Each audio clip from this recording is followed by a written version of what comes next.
دادی جان کا سرپرائز۔ عاقل ایک بنگلے پر ملازم تھا۔ اس بار بقرعید آنے سے پہلے اس کے صاحب نے قربانی کے لیے 3 بکرے منگوائے اور انہیں عاقل کے حوالے کرتے ہوئے کہا، انہیں اپنے گھر لے جاؤ، عید سے پہلے والی رات کو لے آنا۔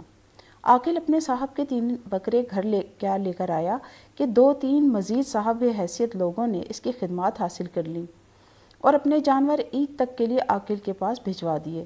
چنانچہ عید سے پہلے عاقل کے پاس 6 بکرے اور 1 گائے آ گئی، جن کی دیکھ بھال بھی کرنی تھی اور خوراک بھی دینی تھی۔ عاقل کے بچوں کی تو عید ہو گئی۔ وہ بے حد خوش اور پرجوش تھے۔ وہ عاقل کے ساتھ انہیں چارہ کھلاتے، انہیں نہلاتے دھلاتے اور دن بھر ان کے ساتھ کھیلتے رہتے۔ پھر عاقل کے تینوں بچوں سمیر، منیر اور آصفہ نے ان بکروں اور گائے پر اپنی ملکیت جتانا شروع کر دی۔ انہوں نے نہ صرف ان قربانی کے جانوروں کے خوبصورت اور پیارے پیارے نام رکھے بلکہ انہیں خوبصورت اور آرائشی پھولوں سے بھی سجا دیا۔ آس پڑوس کے بچے عاقل کے بچوں پر رشک کرتے جن کے پاس اتنے بہت سے جانور تھے۔ ایک دن محلے کے بچوں نے سمیر اور منیر سے کہا، ہمیں معلوم ہے کہ قربانی کے جانور تمہارے نہیں بلکہ تمہارے بابا کے پاس لوگوں نے دیکھ بھال کے لیے رکھوائے ہیں۔ مگر دونوں بھائیوں نے ان کی بات پر کوئی توجہ نہیں دی۔ بقرعید قریب آنے لگی تو جانوروں کے مالک ایک ایک کر کے اپنے جانور واپس لے جانے لگے۔ عاقل کے تینوں بچے حیرت سے دیکھتے رہے۔ وہ یہ سوچ رہے تھے کہ ان میں کوئی ایک بکرا ان کا بھی ہوگا، مگر جب بقرعید سے 2 دن پہلے آخری بکرا بھی اپنے مالک کے ساتھ رخصت ہو گیا تو تینوں بچے افسردگی کی تصویر بنے اکلوتی گائے کو دیکھتے رہے۔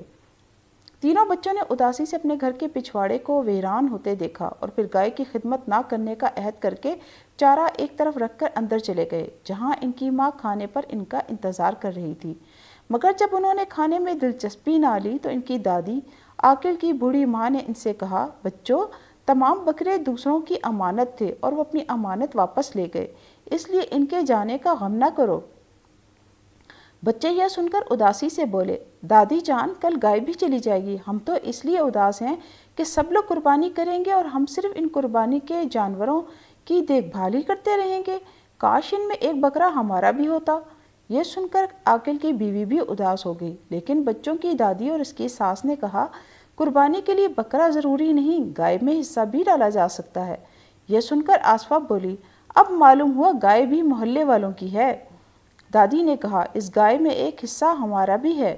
دادی کی بات سن کر عاقل کے بچوں اور اس کی بیوی نے حیرت اور خوشی سے ایک دوسرے کی جانب دیکھا تو عاقل کی ماں یعنی بچوں کی دادی نے مسکرا کر یہ راز کھولا، میں نے پورے سال تھوڑی تھوڑی رقم جمع کی تھی اور اسی رقم سے گائے میں حصہ بھی ڈالا ہے۔ بچوں، تم بھی اس قربانی کے جانور کی خدمت کر کے اپنا حصہ ڈالو، کیونکہ قربانی کے جانور کی خدمت کرنا ثواب کا کام ہے۔ بچے یہ سن کر خوشی سے نعرے لگاتے ہوئے گائے کو چارہ کھلانے کے لیے لپکے۔ عاقل، اس کی ماں اور بیوی اپنے بچوں کو خوش دیکھ کر خود بھی بہت خوش ہو گئے۔ سچ مچ دادی جان کا یہ سرپرائز سب کے لیے انوکھا اور عید کا بہترین تحفہ بھی تھا اور خوشی کا بہترین پیغام لے کر آیا تھا۔